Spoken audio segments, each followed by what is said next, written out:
Salut, je vais vous parler du film Independence Day Résurgence, qui est donc la suite d'Independence Day, toujours de Roland Emmerich, avec Jeff Goldblum, mais sans Will Smith, visiblement pour une histoire de cachet. C'est dommage, hein, ça aurait été cool aussi d'avoir Will Smith dans cette suite d'Independence Day, qui est donc un film catastrophe comme sait le faire Roland Emmerich, plutôt correct, plutôt bon, même si par rapport au premier Independence Day, ça manque totalement de charme. C'est-à-dire avec tous les moyens techniques qu'on a aujourd'hui pour faire des films catastrophes comme ça, avec des scènes d'action qui partent dans tous les sens, eh bien oui, c'est réussi, mais il y a beaucoup moins de charme que dans le premier Independence Day, où vraiment c'était l'intelligence au service des effets spéciaux et le côté malin. Là, c'est pas malin du tout, c'est de la 3D dans tous les sens, et évidemment, on peut faire des choses correctes aujourd'hui en tant qu'effets spéciaux, mais quand on regarde le premier Independence Day de 1996, il y avait vraiment une sorte d'innovation au niveau de la manière dont tout ça a été fait, avec, j'imagine, beaucoup moins de moyens.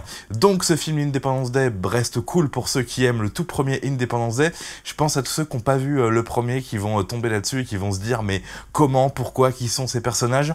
C'est là où c'est pas super malin non plus. Ça aurait peut-être été plus malin de faire une sorte de suite reboot. Là c'est pas le cas, c'est quand même totalement une suite qui n'a rien à voir avec le premier Independence Day, puisqu'il y a 20 ans d'écart entre les deux.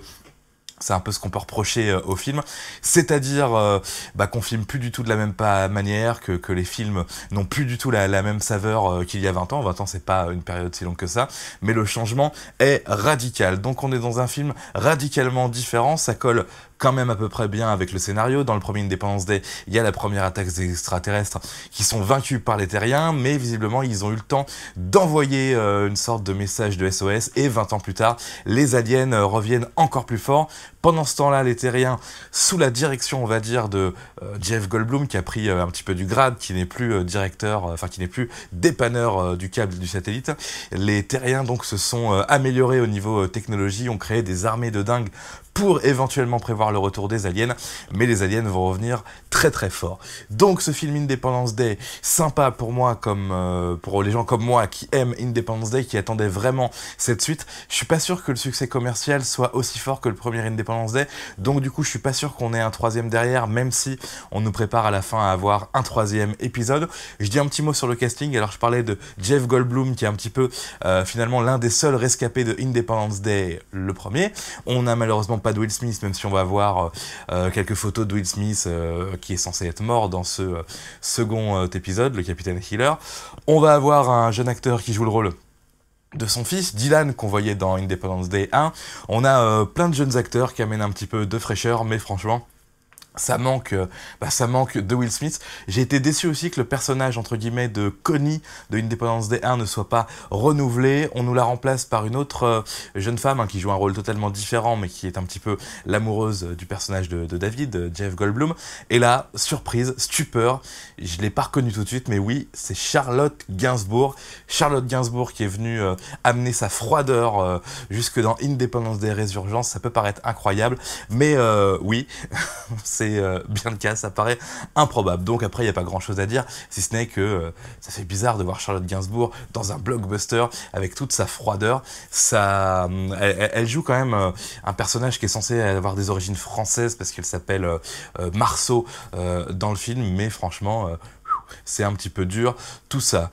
Au niveau donc du scénario, j'en parlais un petit peu déjà avant, compliqué, très compliqué, ça manque de charme, comme je le disais. Dans le Independence Day 1, c'est très simple, les aliens arrivent, ils débarquent pour la première fois sur Terre, on est tous très surpris, on attend de les voir, on les voit pas tout de suite, on attend de voir leur vaisseau, on les voit pas tout de suite.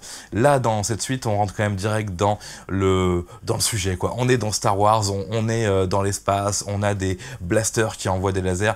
C'est un film complètement différent, avec peut-être une surenchère de moyens techniques pour les effets spéciaux et une surenchère de science-fiction. Independence Day Résurgence, donc avec Jeff Goldblum, avec, c'est assez surprenant, Charlotte Gainsbourg, avec des jeunes acteurs plutôt bien. Je le disais, ça manque de personnages du 1 renouvelé. Il y a quand même le président Whitmore qui est là. Ça fait plaisir de revoir cet acteur qui a bien vieilli, et ça suit totalement le fil du scénario de Independence Day Résurgence. Voilà, je vais m'arrêter là, j'ai dit plein de choses sur ce film. Gros blockbuster, gros film d'action, malheureusement trop dans la lignée d'un Star Trek ou dans Star Wars. On garde pas le charme original de Independence Day, et c'est dommage, mais bon, faut bien s'adapter à la tendance des films aujourd'hui, et ça reste un bon film catastrophe à la Roland Emmerich, avec des images quand même de destruction qui sont extrêmement impressionnantes. Voilà, je m'arrête là. Salut!